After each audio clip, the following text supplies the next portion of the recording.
Ladies and gentlemen, welcome to another fantastic episode of Wing.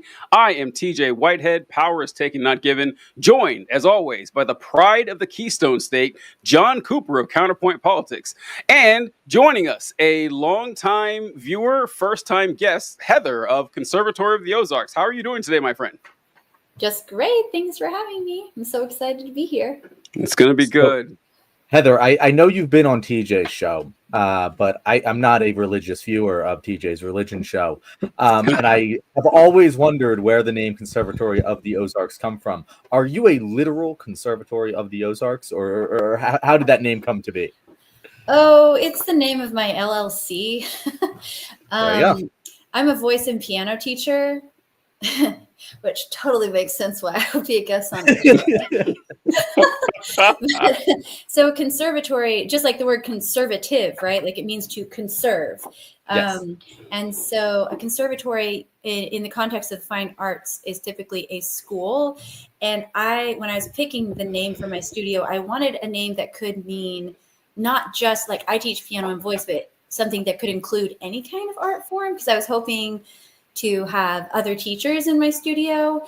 And so I was like, oh, conservatory, that sounds fancy. And it's broad-based. And Ozarks, I live in the Ozarks. So Conservatory of the Ozarks, I thought that's a good name. And I did used to have a studio like that with multiple teachers and like art, music, and drama. So the name fit all of it. But that was until COVID. Now it's just me again, teaching piano and voice out of my basement. But I still have the same name. So that's the story of my handle. I always wonder it. Not as much as I wonder about Hugh Jass or who is that? Something about making women. I've never given a woman an organism. Is what it's. Yeah. I want to remind John that Indiana and Missouri are two different states. They are both in the Midwest. But they are not the same. I just wanted to clear that up. Sure, TJ. Here. Sure, they're totally different states, completely different. It's easy to tell the two apart. Not even a part of the same region. Maybe hard for you to understand. Yeah, very, very different shit here. Yeah, we are. You know what? I think Heather is our first. I hesitate to use the word fan. That's not the word I want to use. No, that is the perfect word. Yeah. First, first person who viewed us before we reached out to them to become a guest on the show. Yeah, that's exactly. And so this is a big moment for the show. Many more to come, I'm sure. We'll be interviewing Ben the Socialist Jew and Hugh Jass, Mark Louderback. We actually have a pretty solid list of folks that I wouldn't mind being on the show sometime. So this should be pretty fun. So Mark has asked to come on the show. We totally could do that if I can only imagine. We're having a fan night, one night a month. We do a raffle. We'd be done after 2 months. You have to donate money to be in the raffle to be the fan who gets interviewed on fan night. Oh, John, that's good. That's good. I actually like this idea a lot. You had me at donate money. Yeah, that's what we're really in here for. Every dollar is one raffle ticket. Yeah. Donate now, Hugh Jass. So, this is going to be an odd show. We had Ate. For those of you who tuned in to see Ate, you could probably guess Heather is not Ate. Yeah. I'm sorry. No. They got some serious plastic surgery. Hey, find that doctor, because holy shit, if you can turn Ate into Heather, wow, he can do anything, But Ate had an emergency put at the last minute. Heather was kind enough to join us. So the show now, generally right now, I would not have you on stage, Heather. I would have just me and John, and then I would play a clip from your content. Oh. But Heather's content would not make sense for this. It's all music stuff, so it wouldn't make sense to put here. It would be kind of an odd thing. That's why I had her on at the beginning. But we do a little bit of banter here and there, and John and I were planning to catch up. It's been a while. I mean, since we did a full show together with just us, and so, but with Heather here. But how have things been going for you, John? Any news? Any weird shit happening? Well, it's actually funny, TJ. I actually question whether you telepathically read my mind. Oh, because I had a surprise topic for us. Of the That's reason such that good news for me too, because then I won't look unprepared. No, that's okay. That's okay. So I'll just jump into it. We can jump into our Am I the Asshole segment, because I have a real life Am I the Asshole, which is let's go. partially the reason why the graphics weren't quite prepared for today, even though we were Aw. starting late. But anyway, am I the asshole for strictly following my former landlord's guest rules for their community gym? That is the am I the asshole here. So I will breeze over a lot of the nitty gritty details because I could write a whole book on this. But No, tell me essentially, more. Tell me so more immediately. we lived at an apartment community, right? They had a community gym, they did community workout classes, they also had a community pool, and we built a strong community there, right? My fiance in particular was a very important part of this fitness group that went to all of these classes. She'll build up, and when we were leaving, we asked, hey, is there any way that she could continue to come as a guest? Because you often like have guests. Can we make something official? And Right. she was told, no. I'm sorry. She was told, yes, you can come as a guest as much as you want. We love you. We're not going to say anything about it. And then new management comes in right before we leave. And they are suddenly changing up the rules. They want to enforce a limited guest policy, whatever. And we hear about this because we're friends with all the instructors, right? But they never communicate this directly to us. So Yolani keeps going. Yolani's my fiance. Okay. And when she continues going, and we know that this is pissing them off, but to be very clear, we hear nothing about it. And then one day she gets pulled out of a class and she's told she's not welcome to come back ever again. What? Or she is told that she can come back on designated guest days, Fridays and Saturdays, which she was They given no pulled her explanation out for. of a class. Yeah, technically the class had not yet started, and they pulled her aside and said, you have to leave, which again is kind of weird because she was a guest. You would think that that would be communicated to the person bringing her on as a guest, but no, she was. And they claim she was rude to the guest in this to the staff that pulled her out in this situation. I do not know if that is true. I think she was just upset, and she did call her a liar for telling her that they always had a guest policy that didn't allow us to bring guests when she was told specifically by staff that that was not the case by previous management. So maybe that's what they interpret as rude. Whatever. I go there to be like, hey, is there any way we can work this out? You guys sell guest passes for the pool. Can we do a similar thing with the workout community? We were never trying to take advantage of anything because that's the language that they use, that she was taking advantage. We were never trying to do that. We proactively went to you guys and said, is there any way we can continue to do this? I'm not trying to jip you on a whatever $15 a month gym fee or whatever it is. We can pay for LA Fitness. She doesn't want to go there. She has her community here. Anyway, we're told no. Long story short, and I emailed the people who told them no, and very professionally criticized the fuck out of them. And I, as I do, I know how to word things very professionally, but also be extremely harshly critical. They took offense to that and banned us both from using any of the facilities as a guest, including the pool, indefinitely forever. Now, obviously, you guys know me, and I'm the one telling you this story, so you should remember, with all Am I the Assholes, there is a narrator bias. But am I crazy here? Because I feel like I've been gaslit the fuck out of when we were just doing literally what we were told. The only actual criticism is I was aggressive in the email, which I feel like you should be able to voice whatever fucking concern you have. Okay, well, I don't know what the hell you were supposed to do if they pulled your fucking girlfriend out of a class in front of people like that. Like, if they didn't want you to keep coming, they could have, like, I don't know, arranged a meeting at a time, one-on-one, not like in front of a group of people, like, get out of this class. You're not welcome here. Like, that's so mean. You need to say the name of this place so we can all leave them 0-star reviews immediately. Oh, yes, it is Summit Park Communities. Pile on. If anyone is interested in Roxborough, Philadelphia, Pennsylvania. If anyone wants to leave them, I would never encourage anyone to leave them bad reviews. That would be, I wouldn't want to slander them or anything. But if anyone felt the need to give them a bad review after hearing that story, well, that's not on me.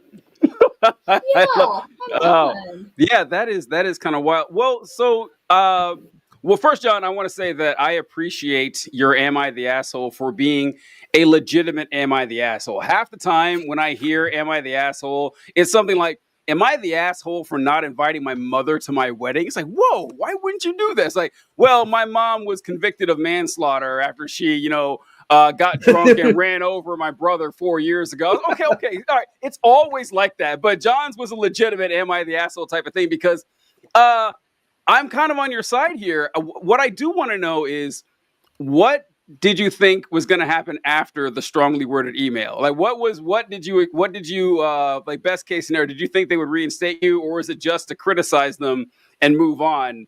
But the ban was too much. Did you think they just let it go, or? Yeah. So to be clear, I sent them through the course of my 3 years of living there many very strongly worded emails that never received a response. Oh. It was something that I did as an exercise for myself to feel heard, knowing that it would change nothing. Okay. And one might argue that there's no reason in doing that, and I would agree with you, but look at what I fucking do in my free time. Of course I'm going to do that, right? So I will concede that if they have, this is the thing, they're like, we have the power to do this. I'm like, yes, you have the power to do this. You can ban us because you think we smell, and it doesn't fucking matter. You can ban us for whatever reason that you want, but that doesn't mean you're not the fucking asshole here. Like in the court of public opinion, that is not the case. And again, I do not have the influence to make this hurt for you, unfortunately. But it doesn't mean you're not an asshole. Like that's kind of the way I see it. Okay. Yeah. Because the question, like, am I the asshole? That's what I was wondering. Is like, are you an asshole who deserves to be banned, or are you an asshole, period? Is that which one do you think are you asking? I think that's an important distinction. There's a couple more pieces to this story because oh my God. All right, let's go. So that Monday, they send a lease violation to the person who brought Yolani in as a guest that day, my God, because her guests were rude or aggressive with staff. Let me be clear. No one was ever fucking aggressive. They define aggression as criticizing them. Like that is how they define aggressive. We were critical of them. I was, again, I do this for a living. I was incredibly professional. We laughed, we joked. I have an email from after my conversation with them that was entirely cordial and professional and respectful, inviting us to come back as guests on the designated Friday and Saturday days. So I don't believe that I was aggressive in that meeting, or else why the fuck would she invite me back? It wasn't until after I had sent the email that this lease violation was received. And when we asked them to specifically say why I was included on that, because Megan did not let me in as a guest, they dropped the lease violation. They're like, I never mind. We're not going to answer your questions. Suddenly there's legal liability involved. It's not just who has the power here, and we are cowards. That's another follow-up. But we I want to be also very clear. We were not told we were banned. We knew, we heard about the ban, but no one was told we were banned until Memorial Day weekend when we showed up to be guests at the pool, and they were like, what the fuck are you doing here? And we were like, what the fuck do you mean? And they were like, you're not welcome here anymore, you're banned. And I was like, this is news to me. I wasn't told about this. Why is this? And she's like, you're really going to make me explain this to you? And I'm like, yeah, because that's what fucking humans do. If you're going to harm someone, you owe them a duty of care to explain to them why. Maybe I'm an asshole for that. I don't know. John, I think there's only one way we can determine this, and that's if you pull up the email for us to see exactly what you said, because I think that will give us a good idea of... Is Roxborough spelled with an X, by the way? Yes, it is. ROXBROUGH.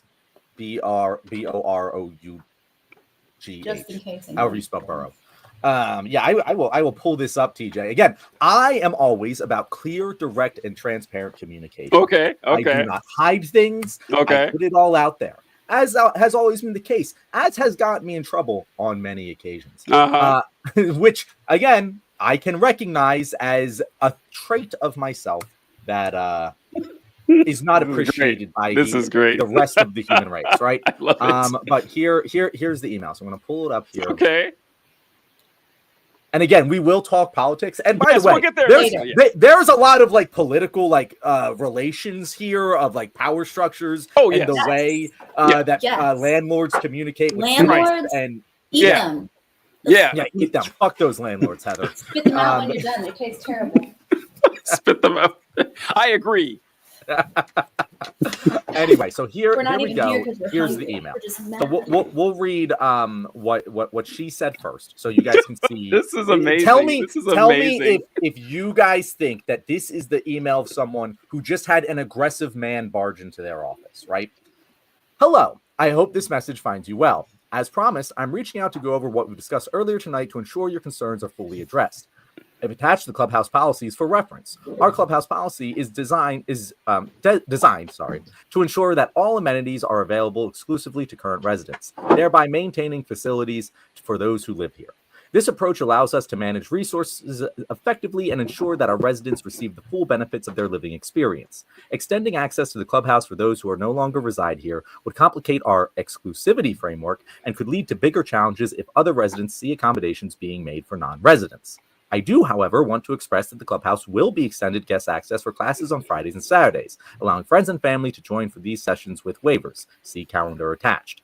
Please note that we typically refrain from having any guests unless otherwise specified on our flyers or emails. While I understand that previous management may have handled things differently, we are committed to a consistent policy that prioritizes the needs of our current community members. Your voice has been heard, and if you have any further questions, please don't hesitate to reach out. I will not go through the entire document she sent me, but rest assured, there's not a single fucking thing on there about a guest policy. Just to be clear. Anyway, before I get to my email, any thoughts on that email? I mean, it's pretty much what you said. Made sense to me. What about you, Heather? Yeah, very civil. Yeah. And the only thing that stands out to me, I guess they're acknowledging, okay, somebody else in a position of authority said this was okay. So they are acknowledging that. And there's not like a reason for it to change, but they're like, it's different now because we've just decided that. Yes. No, that's been my whole There's not a policy change, there's a management change, and we've decided. And I was asking them, what is their reasoning? And their reasoning, as stated in this email at least, is extending access to Clubhouse for those who no longer reside here would complicate our exclusivity framework and could lead to bigger challenges if other residency accommodations being made for non-residents, which I want to be incredibly clear here. We were not asking for access to the Clubhouse to be extended to us. We were asking for us to be allowed as guests of the residents. As right. So the resident is there with you? Yes. How can they possibly say that's not okay for you to be there as the guest of a resident if there's a policy that residents can bring guests? No, Heather, like it's not included in this email, but during that conversation I had previous to this, the reasoning she gave was like, well, if you were a member of LA Fitness and then you stopped being a member of LA Fitness, you couldn't expect to just show up without paying anymore. And I was like, yeah, I completely agree. But if someone that was a member of LA Fitness brought me as a guest, I could show up as many times as their guest policy allowed. True. Yes. Like, it's ridiculous. And also, this is the other thing. It's like, Yolani built this community. She was active and she would always reach out to all the new members. She would invite them to get a drink afterwards. Like, she was active in building this community. And she goes to LA Fitness now. She's on a first name basis with the manager because the manager knows she's the kind of person who stirs the drink and brings people in to get them to sign up for LA Fitness and keep attending. It was immediately clear from the first week she was there. I know this. I know a lot of gym owners, they would fucking love so like every time Yolani is there, she is there as a guest with a resident who pays rent to live in the community. How correct. Could that every single time. Be allowed? Every single time, Heather. Exactly. That's what I'm saying. But again, they have the power. They can do it without reasoning. My issue is that they piss on my head. This person is banned. Exactly. This person is not allowed to be a guest. Yeah. My issue is that they piss on my head and tell me it's raining. They give me this reasoning, and that's a lie. No. Really, they just don't want us there. That's it. They should just say that. Yeah. You know, that I could be okay with. That would be pissing me off, but at least you're being fucking honest with me. You know what I say? The lying is my problem. They better enjoy the 3.5 star review rating they have right now, because that'll change. That's going to change, guys. That's going to change. That's better than they deserve. So we will get to mine. This is the email in contention. Right? Yep. So, hello, Sarah. I appreciate you personally taking the time to consult with others and craft this email at such a late hour. However, this message does not find me well. My fiance is in a great deal of pain, and so are my friends who are having a core pillar of their community ripped from them for no particular reason. We have no power to change your mind, and you may not even read this, but it should be said anyway. You say that you're choosing to enforce this new rule because doing otherwise, quote, could lead to bigger challenges if other residents see accommodations being made for non-residents. But you are entirely ignoring the challenge you are creating for yourself right now. There's not a single resident who has asked for this. Every single resident wants Yolani there. You are not doing this to prioritize the needs of current community members. You are actively making the resident experience worse. And I don't even see how this makes things easier for you, because you're going to experience disgruntled residents, lower attendance at class, and conflicts with your own training staff. You mentioned yesterday the analogy of a private gym. Well, I know a lot of gym owners, and they get a member, and when they get a member as valuable as Yolani, they do whatever they can to keep them. Ask your own instructors, and they will tell you that she has been an integral part of growing the fitness community and increasing attendance over the last 3 years. She is regularly the person to greet newcomers, make them feel welcome, and develop the social ties which make them want to keep coming back. She has continued doing all of this even though she is no longer a resident, and even though she has been singled out by administration in a way that no guest has ever been in the past, because she cares about the community there. She seemingly cares significantly more than anyone making this decision right now. I would also like to say that I have never seen a private gym that does not allow members to regularly bring guests. There's not a single part of the policy you sent me that mentions any limit on the amount of times the resident can bring a guest. The entire time we lived there, we were regularly encouraged to bring guests to fitness classes. Residents always brought guests to classes whenever they wanted, and it never caused a single issue. You are inventing this rule to solve a problem which doesn't exist in order to exclude a single guest that every resident in the classes wants to have there. There is no rule stipulating that you must do this. It is a personal choice, and I'm sure the residents you see every day will treat it as such. This entire situation reminds me of exactly why I left Summit.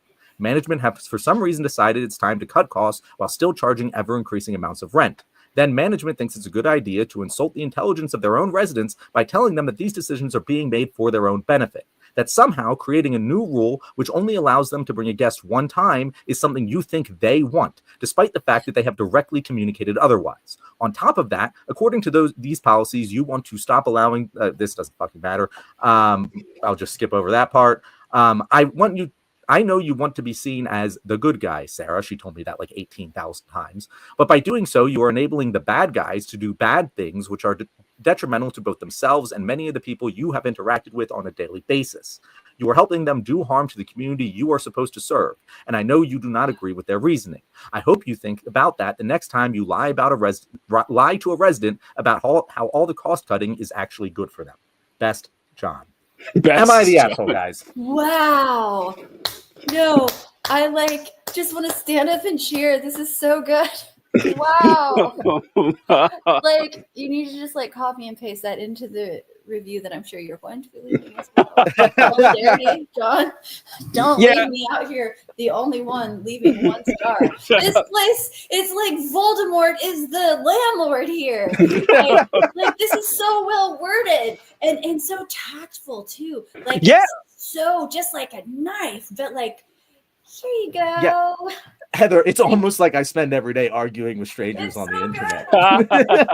Yeah, I was going to comment that as well, John, that I was expecting a lot worse.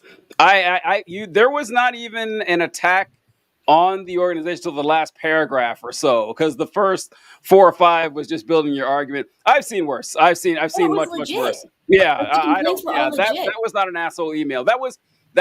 It was smart ass maybe, but not asshole. I wouldn't call it that. So yeah. Yeah, you want to call me a smart ass? I will never argue with someone who calls me a smart ass. They're usually right. We're good. Yeah. Clearly you had made those same points previously. If I received that email, my mind would be changed by the information you presented, in spite of the harsh tone, because the tone was not insulting. It was harsh, but the points were so legit and so well put. I would be oh fuck, I made a mistake. I'm so sorry. Let me call and apologize. And can I please reinstate you? Can we just get a fresh start? Because I see now what an idiot I am. I genuinely think that would be my response. What did they do after they got this? That's when they banned him. They did as far from that as possible, Heather. Besides actually assassinating us, they did about the exact opposite to that as you can possibly get. This is unacceptable. I want to pull up Kyle's comment here. What's on the agenda today? Revenge. Yeah, revenge. Yes, that's what we're talking about today. This is an odd show, Kyle. But Kyle's asking you questions. He's probably what's going on? Am I backstage or something? What is happening? This is important shit we're talking about here, Kyle. John has been wronged by Summit Park community and it's run by evil Republicans. Exactly. That's what happened. they're certainly run by Republicans, no doubt in my mind. Yes. That's what happened. They saw the show and they said, "No, not on our watch. Not going to happen." We know how these folks are. So, all right, that's that. I vote no. I mean, we are a biased jury here, John, but I vote no. You are not an asshole. I agree, obviously, but I didn't expect you guys to say that I'm the asshole. I did potentially expect you to say that the email wasn't bad, because that's the phone call I got today from a management person, and like formally telling me I'm banned because that hadn't fucking happened yet. But like, and I was like, so like, what's the like? What did she do? That's my like, why is Yolani banned? It's like, you sent this email. I'm like, okay, but what the fuck did she do? I don't understand how they're viewing us as the same person. It's just, and again, they have the right to do whatever the fuck they want. They have all the power. Landlords have all the power to fuck you up the asshole, and they will do it as much as they possibly can, with few exceptions.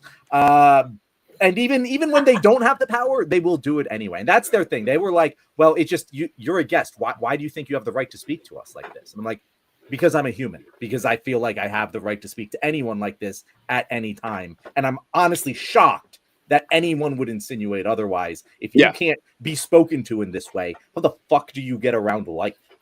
Yeah, and let them know that collective punishment is outlawed by the Geneva Conventions. They can't do that. That's not cool. I'm going to send them the extra of the Geneva Convention. There you go. You and Netanyahu, the same. You and Netanyahu. War crime. Yeah. Right Hope now. you guys enjoy your new accommodations at The Hague. And Kyle, I just want to shout out, John, if you're an asshole, you're our asshole. And we need at least one asshole or we'll be constipated. Kyle, thank you very much. I might put that on my gravestone. That's good shit. Colby says, John, were you tipping on your rent? I've heard new management don't look kindly on that. Yeah. Oh no. Yeah. I don't know. That's interesting. He was. It was only 15%. He's so cheap. He was so cheap to the landlords. That's pretty good. Well, all right. Let's get into some politics here for the last hour of the show. That's what you all came here for, right? Okay. So, John, should we go with men first? Should we talk about the boys? Talk about the fellas? Let's talk about the fellas. Saturdays are for the boys. Saturdays are for the boys. Yeah. Yes. All right. So this is funny because we were talking about this yesterday, and at the time I hadn't seen this. I don't think I had, at least, but I mean, not yesterday, but Tuesday with Head in the Office, about how the Democrats are bewildered in that not only have they lost votes from men, but specifically young men. And this is something, I don't know if you two have seen this online, but I've heard people say that the Democrats are incorrect when they say that they're losing the male vote. And what I've heard many times is, no, this is incorrect. It's the white men. It's the white men that they're losing. The white men are voting for Republicans in huge majorities.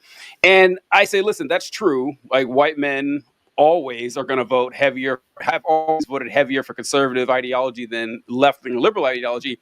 But it's dismissing a very important factor here, that amongst young men, I think men under 25 or men under 30, Donald Trump gained in every racial demographic.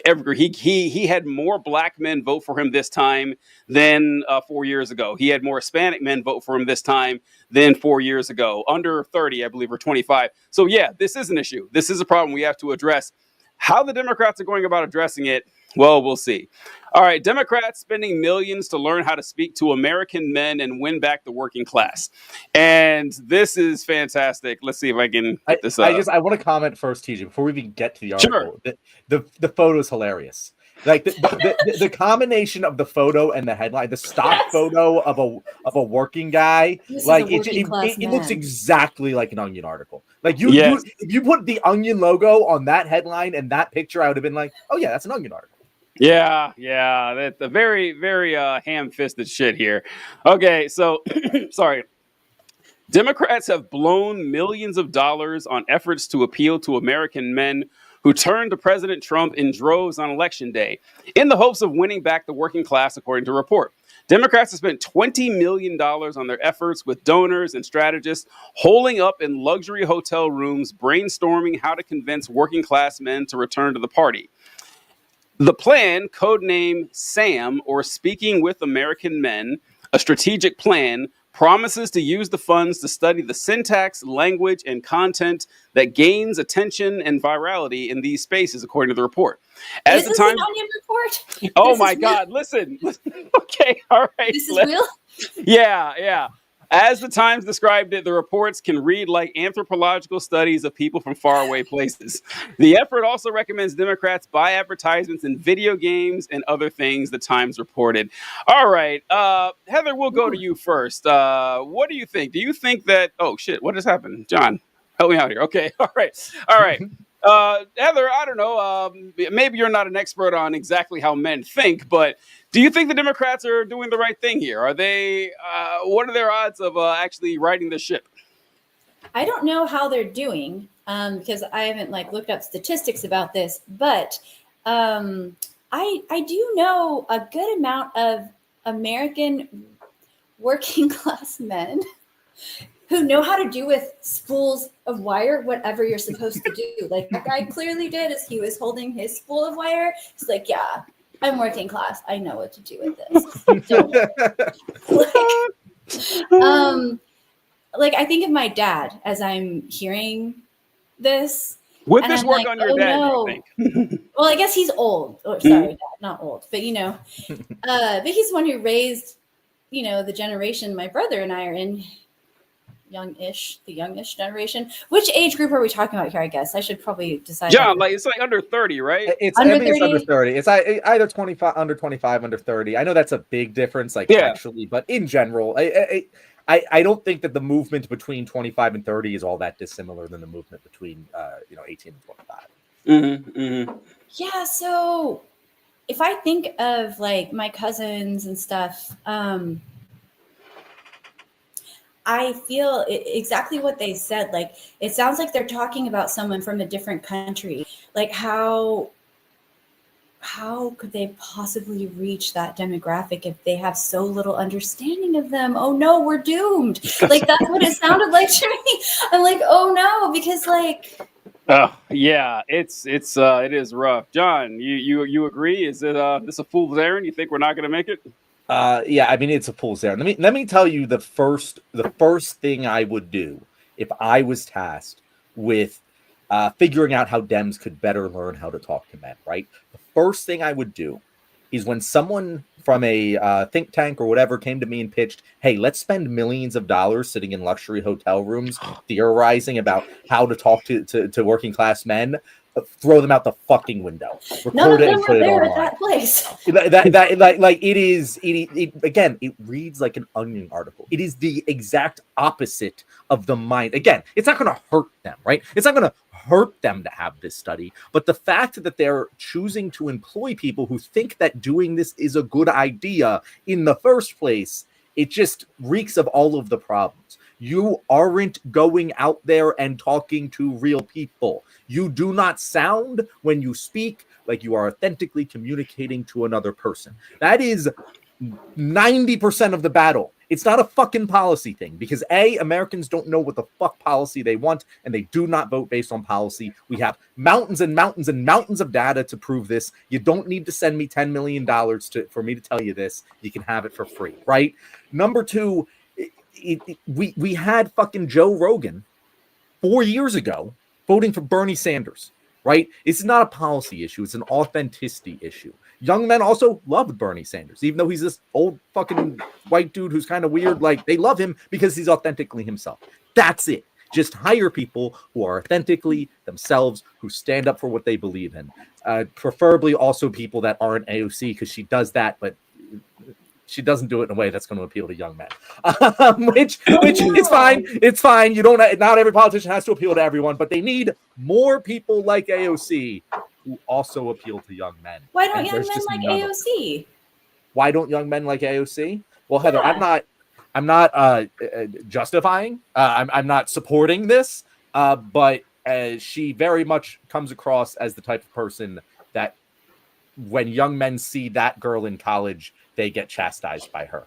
And again, not a justification, but just kind of the type of person she is and the way that she speaks is not going to appeal to young men in the same way that really like a Joe Rogan, a Bernie would, any of these guys that are talking out there that are good at communicating to young men. Is it that she's too abrasive or something? Like, No, yeah, it's she's young, she's pretty, she's definitely smarter than them, but they won't admit that. She's aggressive in her communication style, way more aggressive than I am in my emails. But like all I'm saying is AOC ain't the spokesperson for young men, right? I'm not saying that she can't be successful, or she's got my vote. Her and Tim Walz are competing for it in my mind. But in terms of who's the face to speak to young men, she's the most authentic one in the Democratic Party right now, in my opinion, but she probably isn't that face. There needs to be more of them in the Democratic Party that will appeal more to young men. That's why I'm wondering. I'm not trying to be snarky when I say why wouldn't they like her, because I'm like, I guess I'm sitting here thinking like, I have no clue what 25-year-old men would want or like or be drawn to. And when you said not AOC, I'm like, oh, because like, I guess I would have thought, she seems great, so she does it for me. So I'm like, so what is the missing piece here? I guess I don't know what they would want either. So it's too threatening. Like they feel threatened by her. Yes, so 100%. yeah, I would say that what John was saying, that she seems like the type of person would chastise her. I mean, the fact that she's a woman is like a knock for a lot of these guys. Let's be real. A lot of these guys don't like the idea of women telling them what to do or women being in charge. But she also gives the vibe. She would be the person who would say something like, "We need to study the syntax, language, and content that gains attention and virality in these spaces." She would talk like that, and she's gotten better at that, DJ. She has gotten better at that, but she did used to do that more than she does now.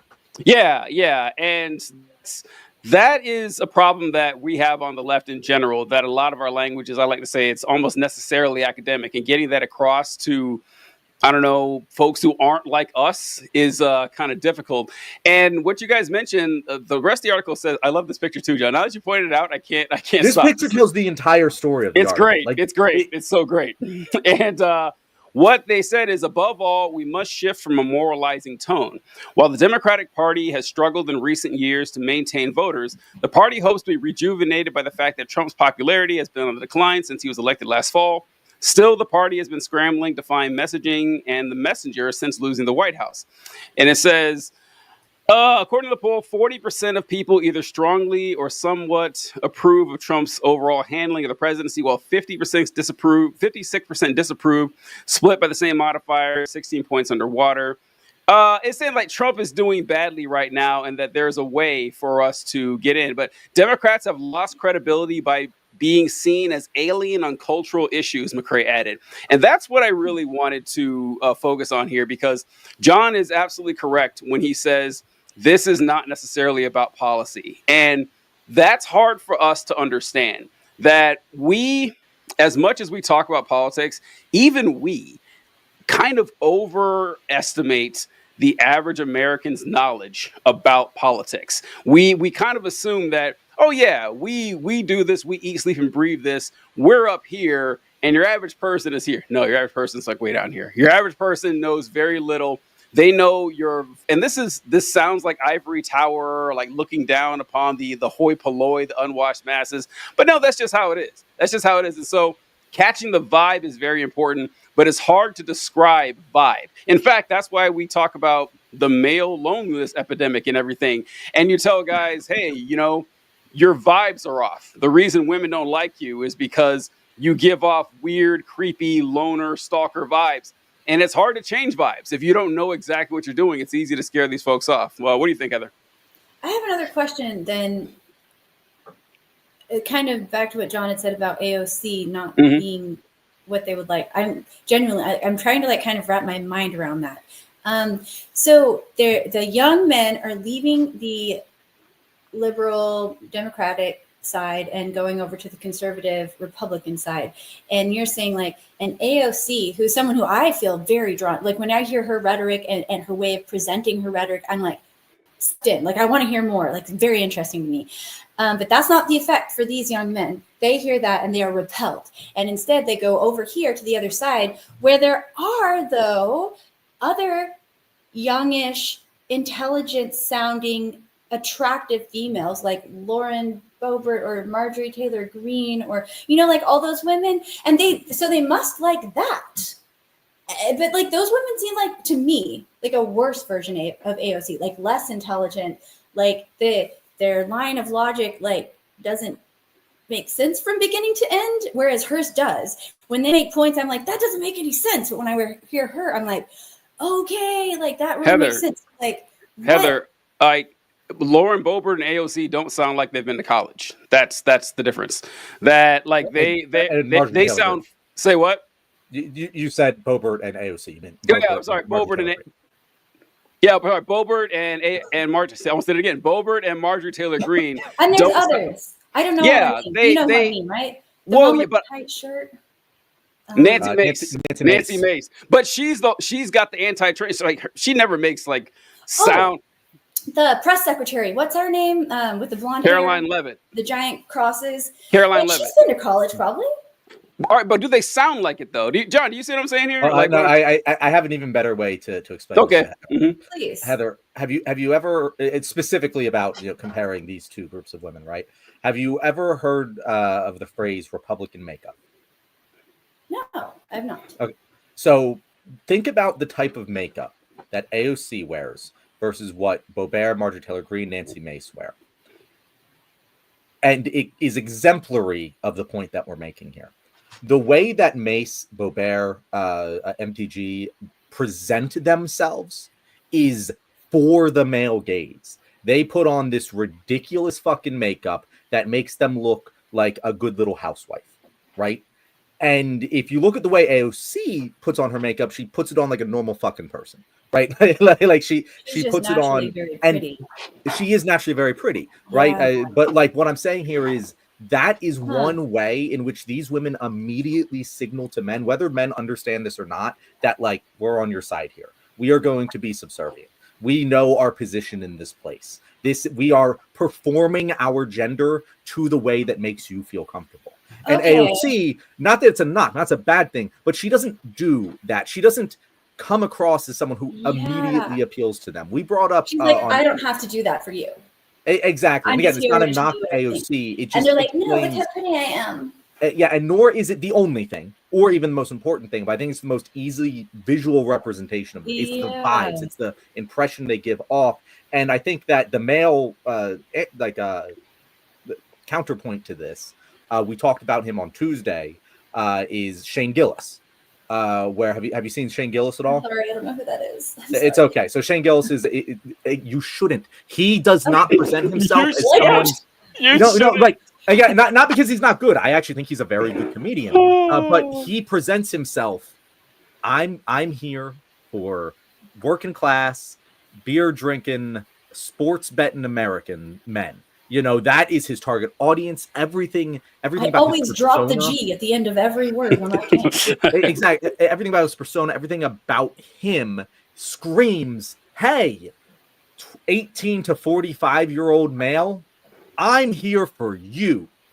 And he is liberal. He votes Democrat. He doesn't like Trump. But conservatives fucking eat him up because he presents that way to them.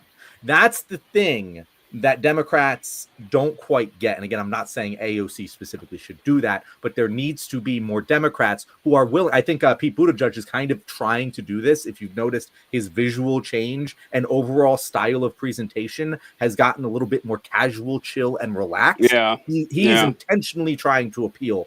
And while I have notes, and I don't think he's ever going to quite do it to a high level, he's a great and excellent communicator and can totally be serviceable. And if everyone in the Democratic Party was like him, it would be an utterly incredible revelation to the American people. Are you saying, because the premise here is it's not the content that is the problem. Yes. It is the packaging of the content. Mm-hmm. So the content needs to have a packaging that is more, I'm not exactly sure if it's like a combination of these three or if you're saying it's one of these three. Whatever our cultural understanding of masculine needs to be a more masculine packaging, which might mean if you're a female, not that you look more masculine, but you are more appealing, like you said, to the male gaze, or more folksy / rural or more urban. I think like, know. cool. So again, you're doing the thing that Democrats are trying to do. Oh, that no. doesn't work. And no, it's okay. I'm not criticizing you, Heather. It makes a lot of sense for you to be thinking this way, but it doesn't work because the number one thing that you need is authenticity. What is authentically going for me? What I can authentically do to give the vibes to other dudes that like, okay, we're chill. I'm one of you.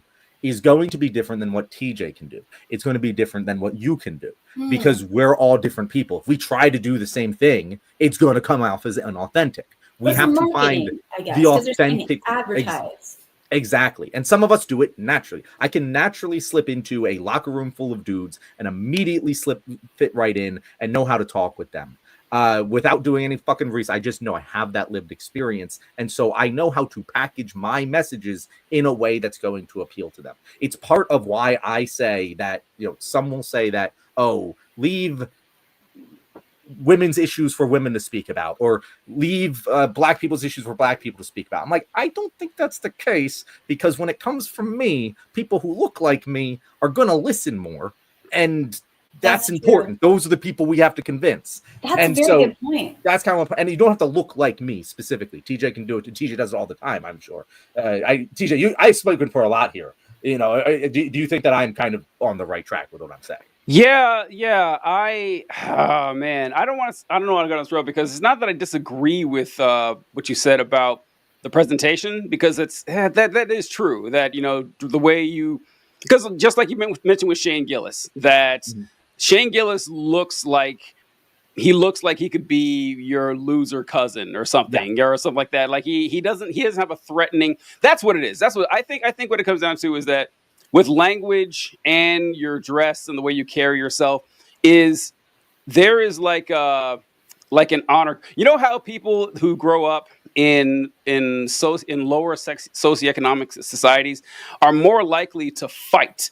And I remember studying this in college, that like there's this honor thing that human beings have, that if you are doing well financially and your life is going fine and you have enough money, enough food, and someone calls you an asshole in the middle of the street, you'd be like, why is this guy making fun of me? Like, what's this guy's problem? And you go home and enjoy your fun life.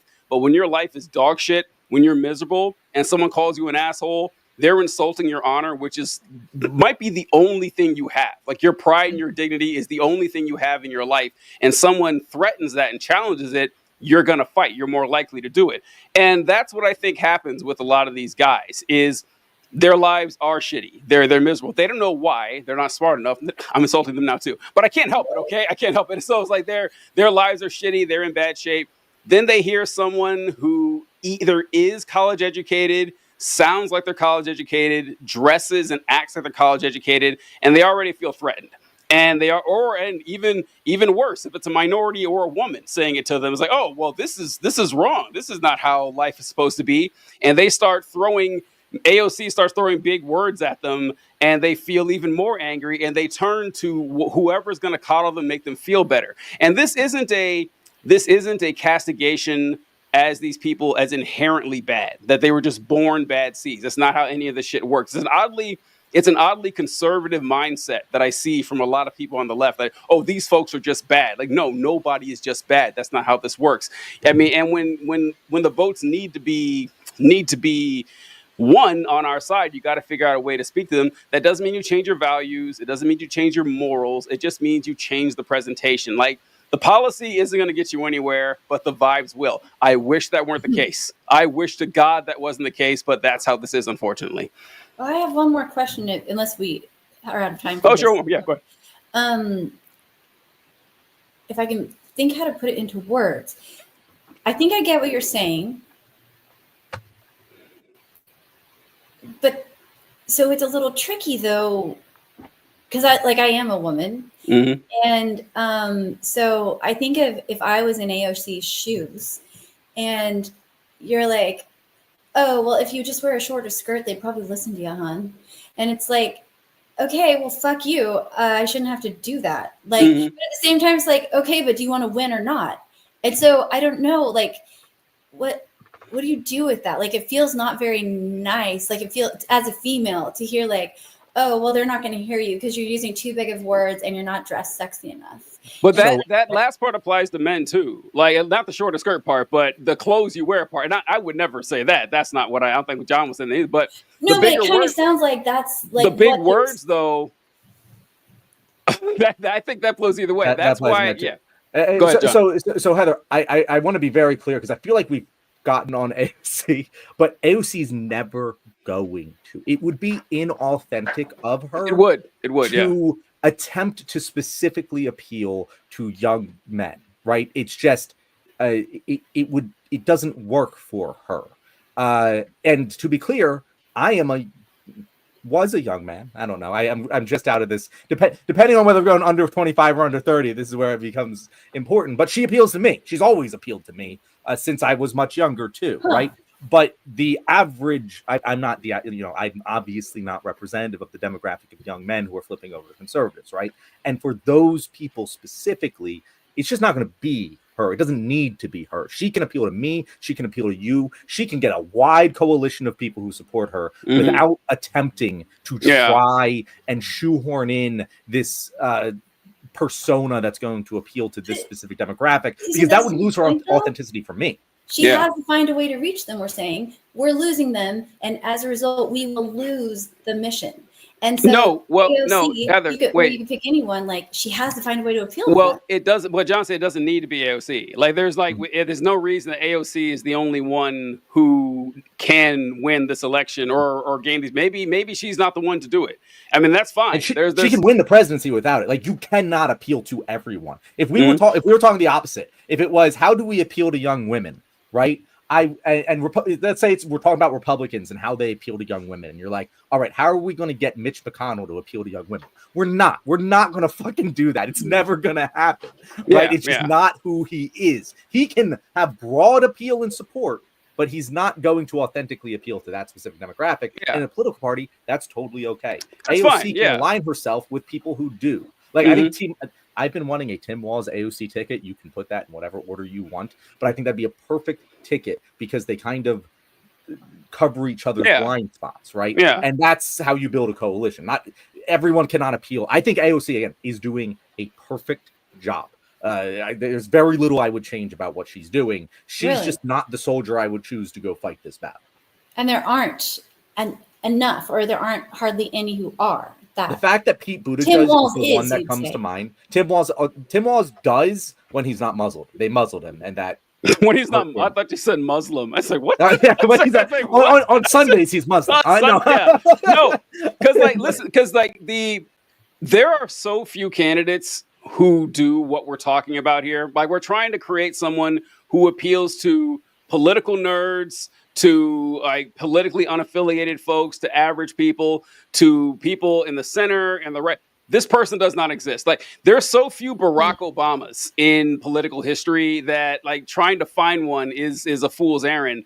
The best you can do is this, like John said, AOC could win without these folks if she had, broad support from the left. It's possible, but it's not easy. Like this, there's a reason that these people find their niches, and it's kind of difficult to assume anyone's able to fill them all. If we were trying to build support with black communities, not black men specifically, I wouldn't be sending Nancy Pelosi to go do that. Yeah, right? Like it's like Nancy Pelosi can be a perfectly good politician, but it's not her. Like that's not the battle she needs to be fighting. That's not where she's going to be most effective, right? That's kind of like if I'm putting together a basketball team, Steph Curry's a great basketball player, but I'm not going to have him play center.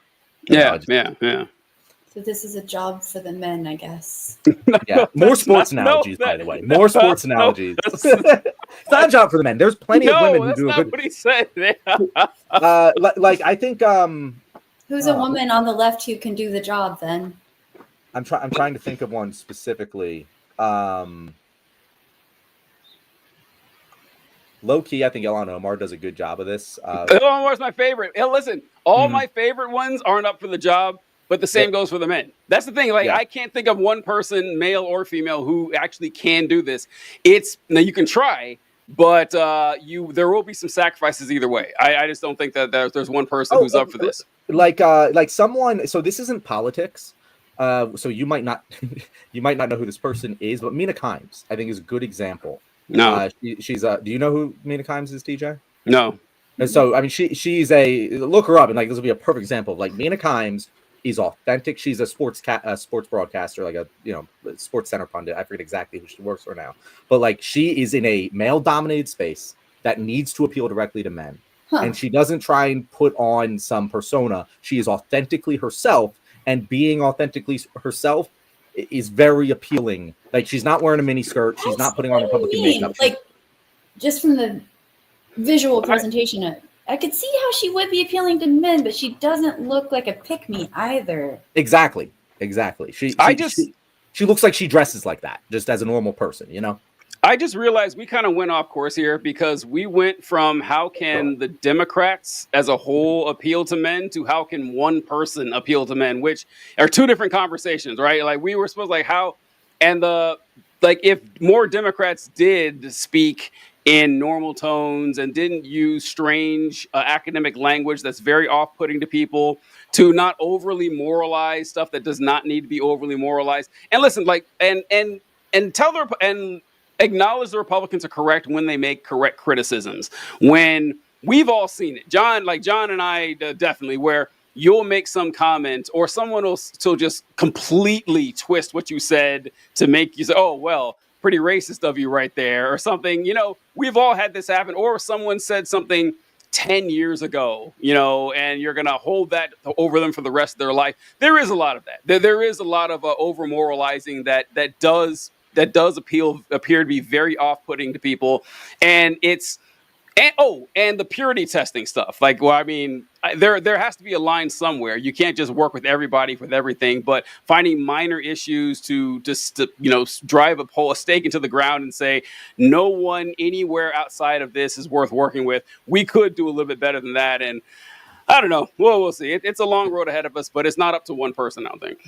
And so the reason you would say, John, I think, because I think you're the one who specifically mentioned him, that Tim Walz, and I don't mean to like narrow it down to like one person or another, just like I'm probably not anywhere near as politically engaged as the two of you. So like, I'm like, okay, AOC, I know who she is. And that's okay, because that's exactly the type of you're way more politically engaged in the type of person that we are talking about attracting right now. Yeah. So I'm somewhere in the middle though. Like, so I feel afraid to speak more broadly because like, I don't think my depth of knowledge is sufficient. But Tim Walz, I know who he is. I know what he sounds like. And so you're saying he passes the vibe test because like he was a football coach and like he's kind of, I think, from like a more rural community. And like I've seen pictures of him wearing like not suits, like normal clothes, and he doesn't look weird or out of place like Trump wearing a suit with like a baseball cap on or something. It's so weird, yeah. Is that kind of like what you're saying? He seems like folksy kind of. Yeah, and again, like that is authentically him. If Pete Buttigieg tried to do that, it wouldn't work for him. You know, like if he tried to dress and act and talk exactly like Tim Walz, it wouldn't work for him. He's finding his own version of that, which is what he needs to do, right? So it's not like, you know, this is going to work for everyone, this is going to work for everyone. It's, you have to find what is authentically yourself and how to package that in a way that will, you have to be willing to also say things that are going to piss off other parts of the party, right? You're going to have to be willing to your own party, right? I find that so often Democrats in particular will not take a stance on what they believe in because they're worried about pissing off X, Y, or Z group. And what is going to appeal to men, and I think this is everyone, but especially young men in particular, right? What's going to be appealing is that you are taking a stand for what you authentically believe in. Yes. It matters not what that thing is most of the time. Yep. I think this all the time. I'm just like, and we say this on the show constantly. We're like, we would rather talk to the crazy Christo nationalists because they are way more authentic. They are way more logically consistent in their belief. They take a stand and they stick with it. And as much as I think that their stand is evil, I, in a way, respect them more, you know, because they're not, they're biting the bullet, you know, and that's what kind of needs to be done. The other thing, TJ, I just want to point out, because you mentioned it, I feel like purity testing gets thrown out a lot. And I feel like people hear that and say, when people hear that, it's like, for a lot of leftists especially, it's code for we need to defend trans people less, or we need to talk less about Israel. It's usually coded as one of those things when you hear it from a centrist, and that's not what it means. I am all for the fight. I am all for challenging each other. Obviously, I am for that. Come get this smoke. I'll give it to you any day. But what we need to understand is we don't have to message everything to everyone. Nope. I made a post yesterday essentially saying about people who say biology is what defines gender. It's like, well, God doesn't have biology, but you call him he. Explain that then, right? And I said in this, when talking with the people who were taking issue with this, I was referring to biological sex. I was saying trans men are biologically women. And that is shorthand for they were born women. They likely have XX chromosomes, whatever. And some people on the left came in. They're like, "How dare you say that? Yada yada yada. Trans men are also biologically men. We got our hormonal changes that are now in line. Yada yada yada." And I'm like, okay, I understand. I don't disagree with anything in the world that you're saying. But how the fuck am I going to fight that battle with someone who won't even acknowledge that gender and sex are different? I need to be able to say these things that are wrong academically in order to communicate with these people. And if I'm afraid to do that, I will come off as inauthentic to them, and I will not convince them. And that is what I mean when I say stop purity testing. It's understand who the target audience is. And if it's fucking straight white men, expect me to say some things that are going to appeal to straight white men that might not jive in our normal conversations that I would have with someone else on the left. You know what I mean? People seem to forget that this is politics. I don't know how often I got to explain this to everyone that, listen, the way you speak as a politician is different than the way you speak to your friends. It's different than the way you speak in an academic paper. It's different than how you post online. It's just not the same fucking shit. And what I meant by purity test is, you see, I grow quite weary of the blue on blue violence where, this person isn't quite right. If they're on my side, I'll take them. Let's go. I don't need to be a big fan of them. You've seen this, John, where people will say, wow, this politician's good, but he has a weirdly conservative stance on prison abolition. What the fuck is going on here? Like, this is you. If you go out as a politician anywhere in the country and say, my top priority is abolishing prisons, you're going to lose. You're going to lose. I'm sorry. Like, do you want to be right or do you want to win? I want to win. Okay. We can be right after we win. We fix that problem afterward, but that bothers me. And do you want to be the good guy or do you want to be the guy that saves the world? Oh, wait, what's that from? Hold on. Well, the boys, right? No, Invincible. Invincible. Cecil. Fuck yeah. Yep. Cecil. Yeah, that's right. Cecil. Yeah. And this is gonna sound contradictory, but it's not with the next statement here. Is that one thing that we have to fight, right? But we have to fight about ones we can win, right? Like, that's why people like Trump. That once again, it's not. It is a lot about his the immigration politics specifically. They love that stuff, but so do most Americans, which is disturbing. But the fact that Trump says something vaguely related to an issue or a vibe that they like, and he doesn't back down. He says, nope, I like this. And now you have to choose your battles carefully here. I like to say Trump's an idiot, but he does say, okay, this is something I think we can win. And that's what I respect about the Tea Party, is that the Tea Party wasn't the majority, but they acted like they were. They said, this is an important issue to us, and we're going to push it forward, even if it's unpopular. Now, if it's too unpopular, obviously, that's a bad idea. But if it's on the fringes, on the margins, where you're looking at all the polls, like, oh, well, 65%. If it's close, you can do this. And Trump has embodied this. Like, he's going to fight. He never backs down. He never plays defense. That's what we should do, except on the issues where we can actually get some movement on it. You can't do it on ancillary wild ones that we even fight amongst ourselves. That's all I was saying. All right. Okay. That was a wonderful discussion. That was great. That was fantastic. Yeah, that was fantastic. Really hit a lot of points there. yeah, that was good shit. If only Dem strategists listen to our show, TJ. They need to send us $20 million. Because we didn't solve any of the problem. It's like, okay, be more authentic, but where are these people who are like Tim Walz, and when they're being authentic, they have the vibe that these young men need to see? It's not about it's not about individuals. It's like, this is like, it can't be like an individual cannot solve this problem. This is a culture problem. This is like with the United States. Trump is not the actual problem. The problem is the culture within the United States that we love this. Like this, he is who we are. So like our culture needs to change to fit society instead of expecting one person. I guess it's funny to say this when Trump did change culture all by himself. I think that's like that. I maybe have a little more weight if that wasn't the case, but that's kind of an anomaly. I think that we as a Well, group TJ, Trump didn't change culture all by himself. Trump came off the back of a lot of other people and was just the guy that brought it across the finish line and did a lot of the changing, but he didn't do it all on his own. There were precursors to him. And to loop it all the way back to what I said in the beginning, it's not that them going to the hotel and spending millions of dollars is going to sink them. It's indicative of the culture that they have, that they even think that this could be a good idea. Yeah. That's the damning part of all of this. They need to change that culture entirely. They need to go and be like, who just authentically communicates with men? Let's promote them more. You know, it's really that simple. Yeah. All right. We want to do, what do we want to do, John? Elon? Yeah, let's do Elon. I do want to talk about Elon. I didn't have a ton of time to like research what's been going on with Elon. So if you want to kind of preface this and tell us, I'm generally aware, but I haven't, dug into the details.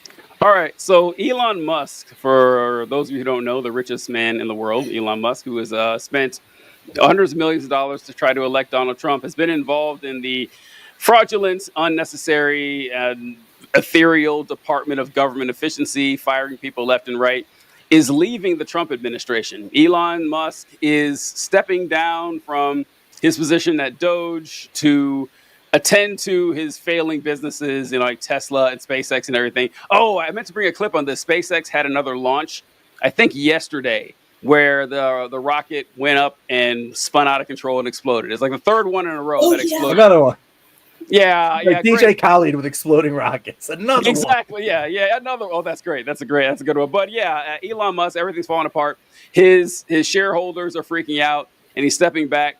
And he's saying that he's upset with Trump's bill, the one big beautiful bill, because I don't have the number in front of me, but the one big beautiful bill is going to increase the debt by trillions of dollars. And he spoke out against Trump, saying that I don't think this is right. And I think the next day he decided that he's stepping down on this. So, John, are you going to miss Elon hanging around the White House? And do you think it's going to have any effect?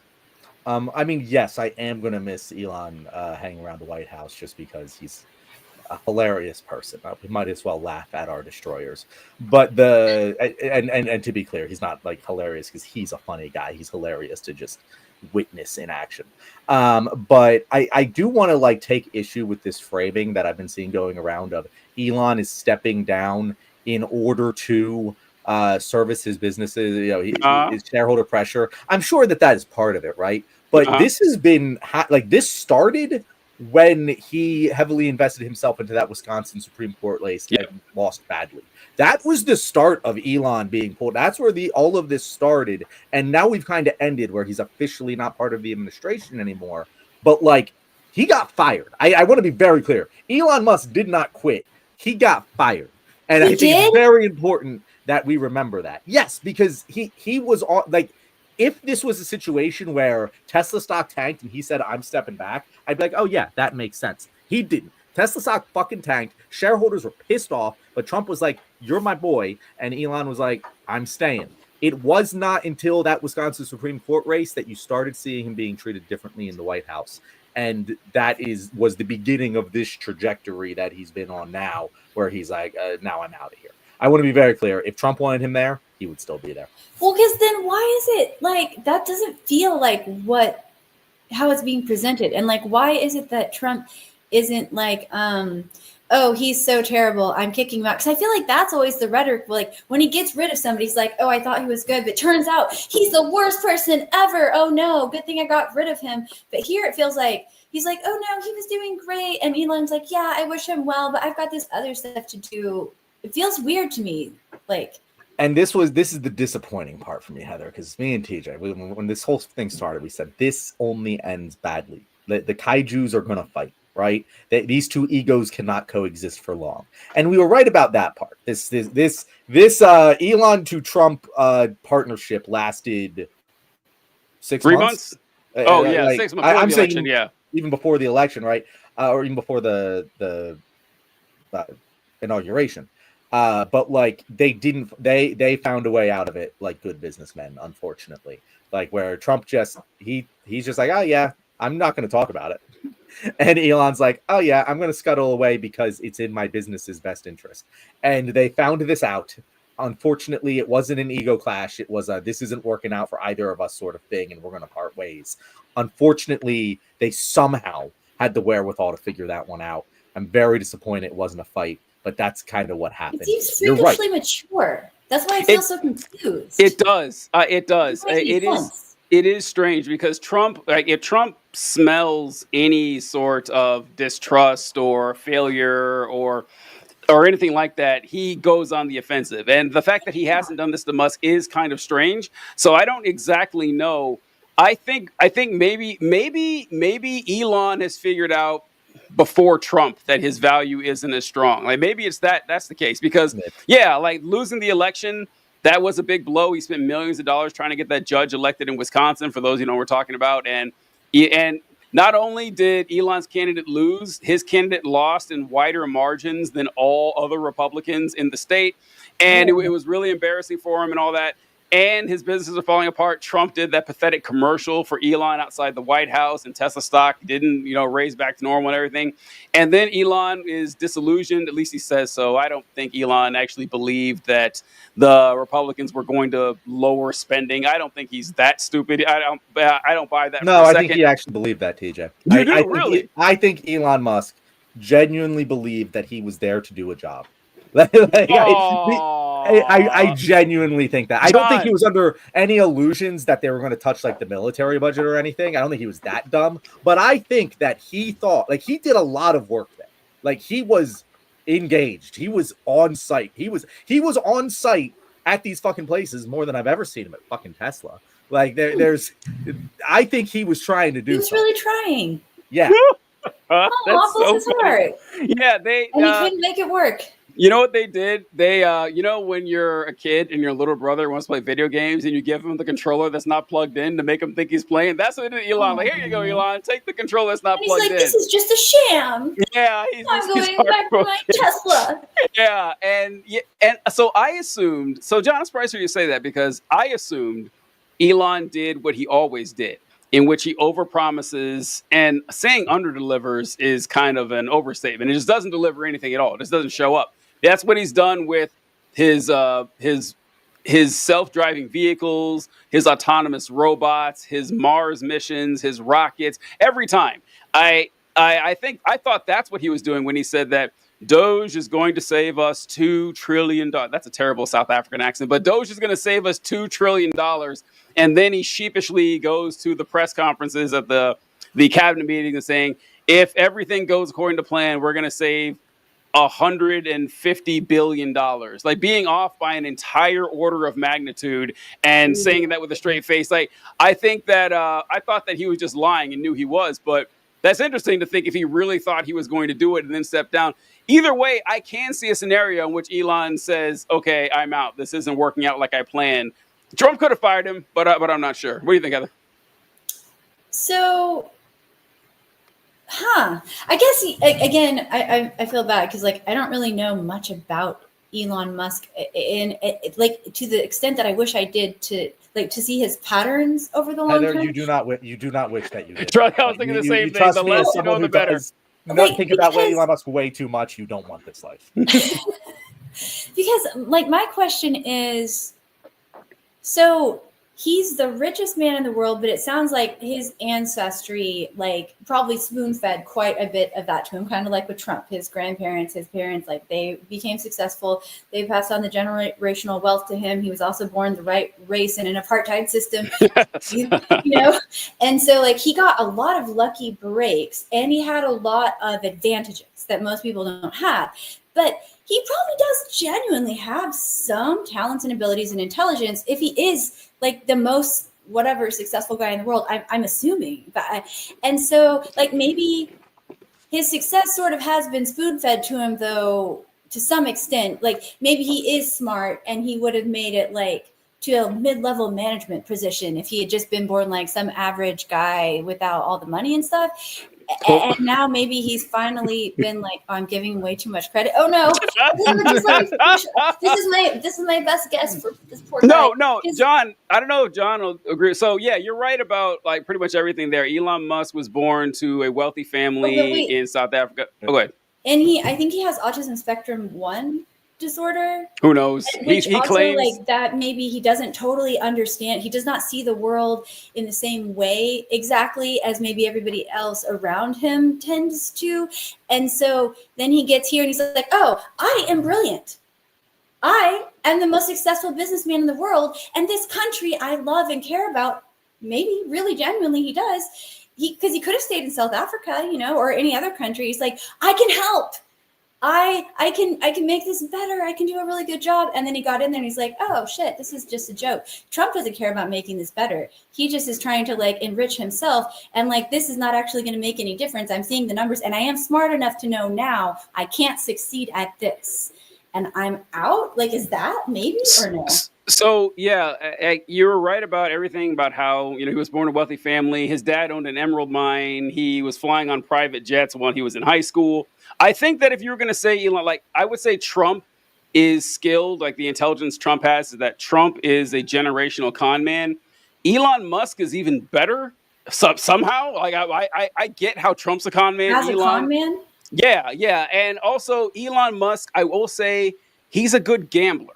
Like that's honestly how Elon Musk made his wealth. Not gambling like at casinos or whatever, but he sinks. Yeah, he sinks his money into companies that he thinks are going to be successful or already successful, and maximize the profit out of that before moving on. And then he hypes. He's like, you guys know, and Elon's not the only one who does this. Like you ever see these commercials for those humanoid robots, and they're moving boxes, they're driving cars, they're building shit. How many years have we seen commercials for these robots? I feel like the last 10 years we've seen. Have you ever seen one on sale? And the answer is no, you never have, because these companies run on hype. They don't actually run on products. They run on releasing videos saying, hey, look how cool this robot is. And you get a bunch of people to invest that for a product that never appears. Elon Musk is great at that. And so that can get you really far in these tech industries when people are all salivating over the next new technology. But it doesn't really get you far when the rubber meets the road and you need to show results in Washington. What do you think, John? Yeah, so I think that there's a couple things going on here, and it's all incredibly very interesting. So how you talk about, we all agree he had all these advantages, right? And you said if he was born like a normal person, he would have become a high-level middle manager. Fuck no. What makes him successful only works at the highest levels. Right. Oh, so and again, I will not say that Elon Musk is smart or dumb, but have you ever seen Hidden Gems?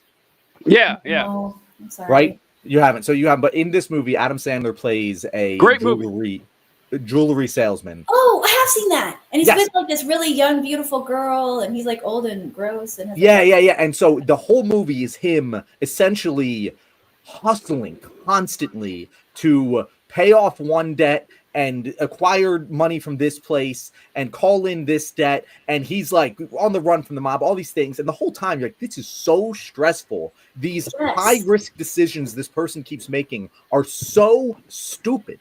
But the ability to scramble and get money from Peter to pay Paul while constantly building his overall wealth, influence, and power takes a very strong level of intelligence, while he's also an idiot for taking these risks. And I won't spoil it for anyone, but it doesn't go well for that character in the end. It doesn't go well for people who take that approach to life and gaining wealth of, hey, I have this money. I'm going to constantly shuffle everything around to constantly grow, baby, grow, steal from Peter, pay Paul. It's a fucking Ponzi scheme. And that is what he's doing about. It's a legal Ponzi scheme where he's constantly hyping up the next big thing, getting people to invest in it to be able to pay off other things. He did it with Twitter. He hyped up the AI, Twitter AI, XIA, whatever the company's called, to the extent where it got larger market share than Twitter so that he could then buy Twitter with that company. because he over leveraged himself on Tesla stock to buy Twitter. So then he pumped up this new thing and then used that to secure his over leverage so he doesn't have to sell Twitter when Tesla stock goes down. This takes a high degree of knowledge and execution, but is also incredibly stupid at a lot of the same times because it's going to end in ruin most of the time, but you have a pretty strong ride while you get there. Trump, on the other hand, his intelligence is he just knows people. He communicates very well with people. And like his intuition, his gut instinct, his con man salesman instinct is so strong that he used that to succeed. And he's dumb in other ways, but he's very smart in that way. So I hate when people say, "Oh, Elon Musk is an idiot," just straight up across the board, or Donald Trump is an idiot. No, they have high degrees of intelligence in different areas. But when people say, "Oh, they're rich, so they must be smart," that's not necessarily true either. Because they're dumb in a lot of fucking ways. But they have the opportunity to maximize their type of intelligence that works for them. But yeah, but it's like lots of people are born rich and they don't become the most successful person in this field or the president of the United States. So that's why I'm like, there's something exceptional there. Most people who are born rich do not have the level of risk tolerance that Elon Musk does. Like Elon Musk, I think Twitter is the perfect example. He leveraged the fuck out of his Tesla stock to the point where if it dropped below a certain point, he would be forced to sell Twitter and take a multi-billion-dollar, tens of billion-dollar bath on the fucking sale, right? And that is a level of risk that most people are just not willing to take. A fiduciary would tell you that you should not do that, but he does. And when you take big risks, you can make big wins. You can also have massive losses. But that's why TJ said the gambler. He's a great gambler. And it takes a certain amount of luck. Elon could have failed at this point. A con man, I guess, too. Because yes, exactly. Yeah, it's a con. It is. Yeah, it is. It's like, and I say this about Trump too, that I don't respect Trump as, a person of high intelligence or high integrity or morals or anything like that. But I do respect the fucking audacity to do what he does, and his commitment to the bit that especially now, Donald Trump, who has never had to do any of this. He did it all out of spite and ego and pride and everything. He could, Republicans are right when he could have just, been Donald Trump and just lived the last years of his life as Donald Trump. But especially now that he's won the presidency a second time, he can't run again. He's won. He's going to die a winner. Fucking day he puts on that ridiculous blue suit, the same one every day, like a cartoon character. It's on the fucking makeup, does his hair, puts on the orange makeup, the blonde hair, and the high-heeled lifts and the girdle, goes out there and gives the folks what they want to hear. He doesn't have to. I wouldn't. If I had won my second election, there's no fucking way I'm going out there and spouting the hits to all these folks. Nope. I'm going to do my job. I'm going to get the shit done. I'm going to do interviews when I have to. But he seems to actually enjoy it. And another guy committed to the bit, John, I don't know if you saw this, but Elon Musk, I saw this today, that Tesla has begun testing driverless robo-taxis in Austin ahead of their June 12th launch. Elon Musk is actually going to launch these driverless taxis. I don't know why he keeps doing this when I stop sharing it. I'm changing the layout because I didn't set it up properly. So I'm just doing it live. Okay, fuck it, we'll do it live. But I want to make my prediction right here with Tesla's robo-taxis being launched in Austin. He has been predicting these things for, I think, 15 years now. And his technology, from everything people have said, is behind everyone else who's done this. The cameras are worse, the sensors are worse, the radar they use is worse. My prediction here is what's going to happen. He's going to release these robo-taxis, and they're going to be on like a closed route. Basically, hey, the cars can only operate between these roads and this road. You can't just use it in Austin anytime you want. And essentially, it's going to be like a worse version of public transportation. I'm only basing this on what we saw with the Hyperloop. John, you remember how that turned out when he did the Hyperloop thing? It was just a tunnel underground. Yep. It's going to be something like that. And it's probably going to fall apart. There's going to be injuries. Can this and save it for 3 months from now when this comes to pass, but there's no fucking way he actually has robo-taxis ready to go. And I think that's another reason he stepped down too. He wants to be able to try to walk through the disaster that's going to happen here because they're going to need a face up there. So TJ, there's one last point I want to make here because we have like a little awkward amount of time, enough time to for full topic. Sure. I want to present a question that I think it jumps off of this, and I think is very interesting, and I haven't heard anyone else talking about this.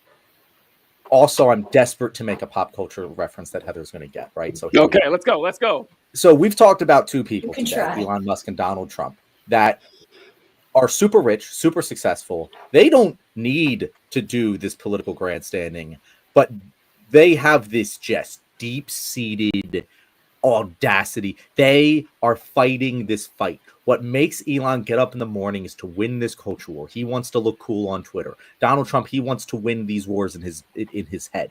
And I get it. As someone who fucking does that, I totally get that. It motivates the fuck out of me. I will ignore things that are important in my real life to win some argument with some random stranger on the fucking internet, right? And that's just how I'm built. So I completely understand when rich assholes do that. Another great example, J.K. Rowling.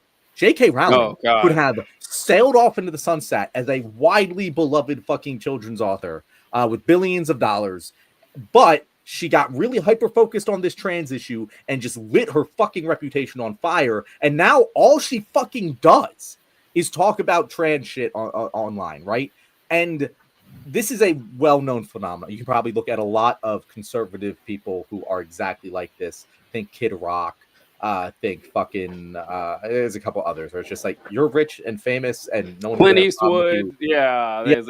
All of a sudden you're just deciding to fight this fight that you didn't need to fight. Very different than the person who wasn't that successful, got canceled and drifted to the right. Very different. We're talking about things here. So my question is, where the fuck are those people on the left? Why are there not any successful, famous, they could do whatever they want in life people who get really pigeonholed on like an issue and just fight to the fucking death in online political discourse for it, and then end up rising to actual political prominence?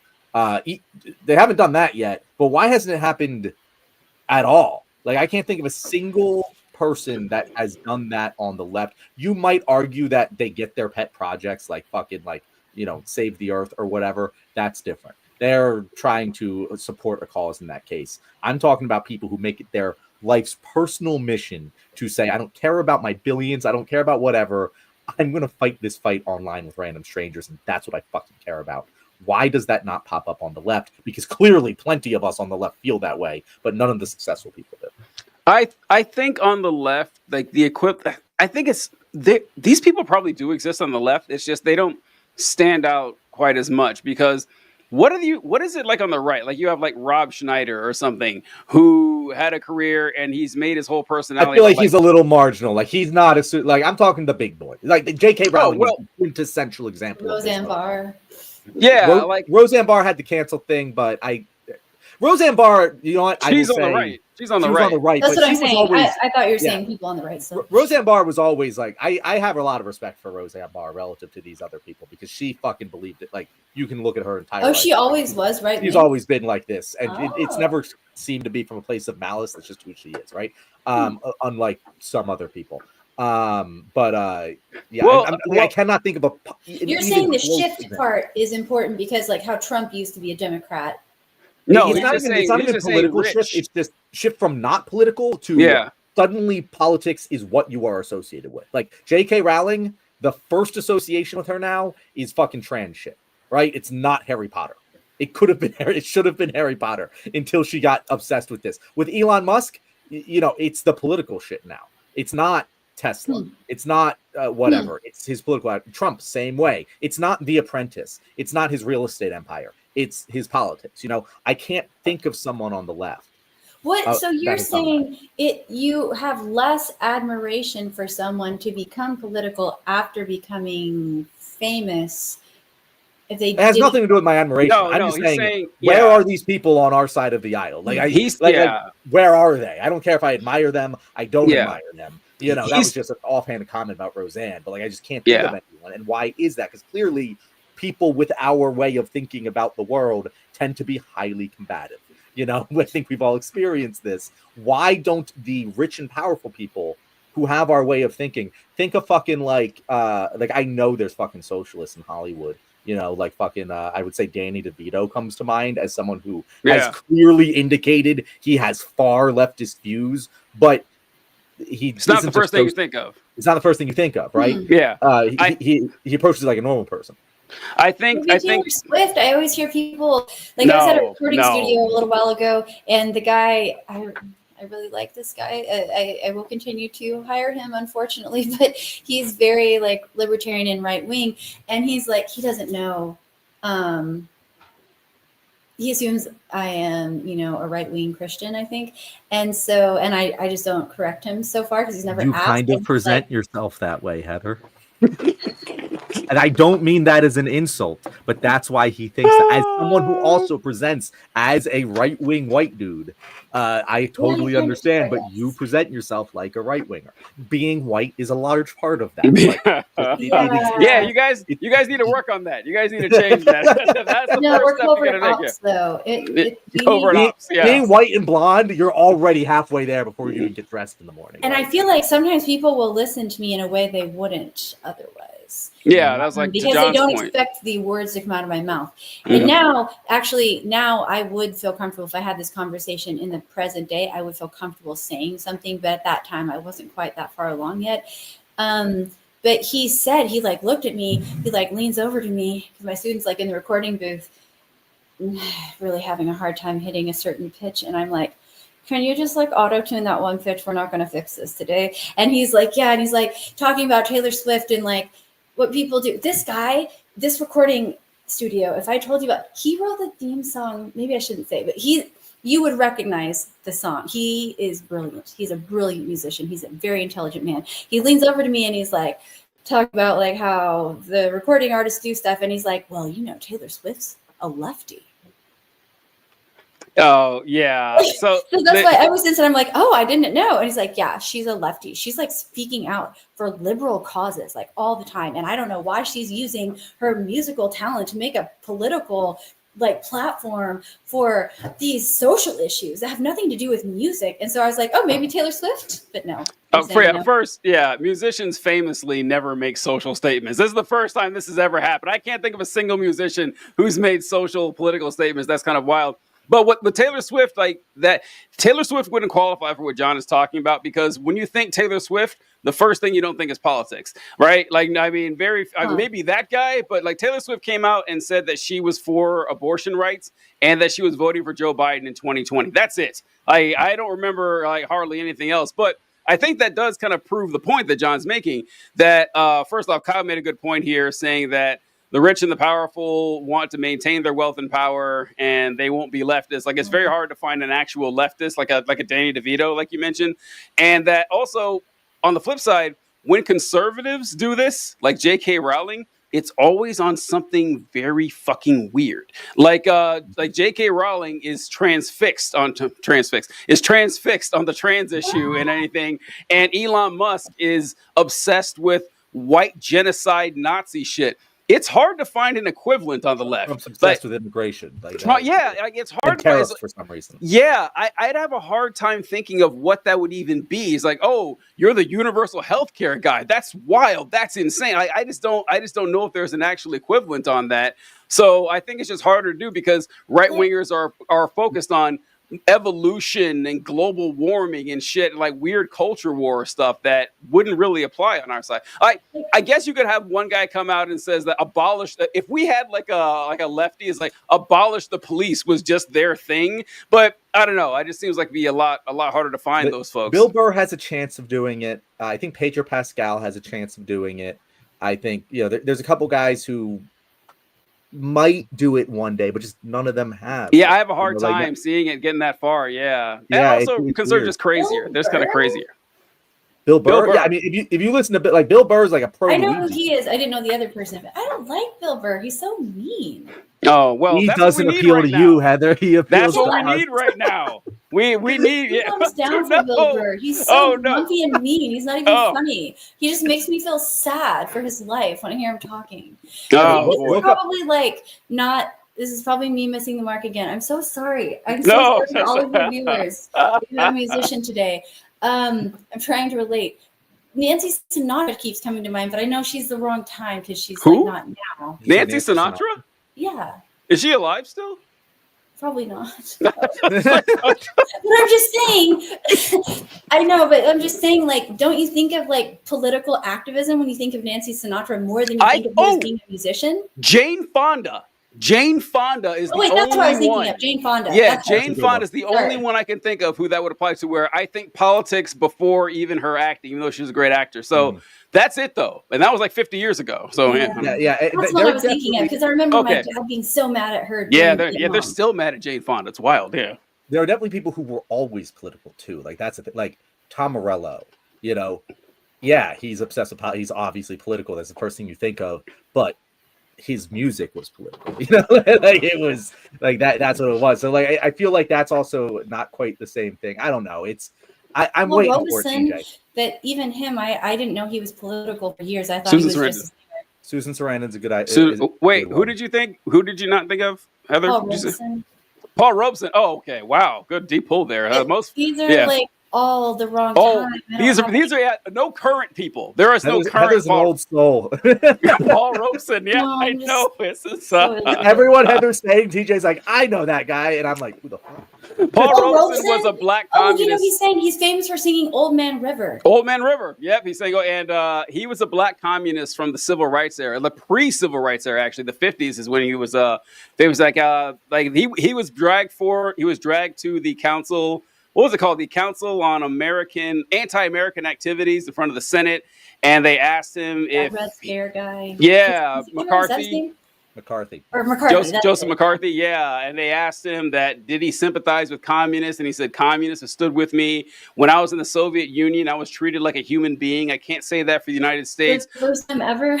Yeah, I've laid the wreaths on the graves of plenty of communists. And be like saying that in the 50s, wild. So yeah, Paul, there are no Paul Robesons around right now. I would love to be half.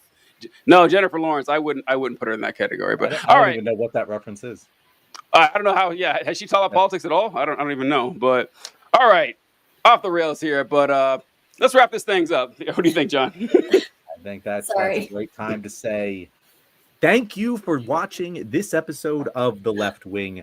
We were a little off the rails today, partially because we didn't have our scheduled guests, and we had the wonderful Heather, Conservatory of the Ozarks, join us as a fill-in.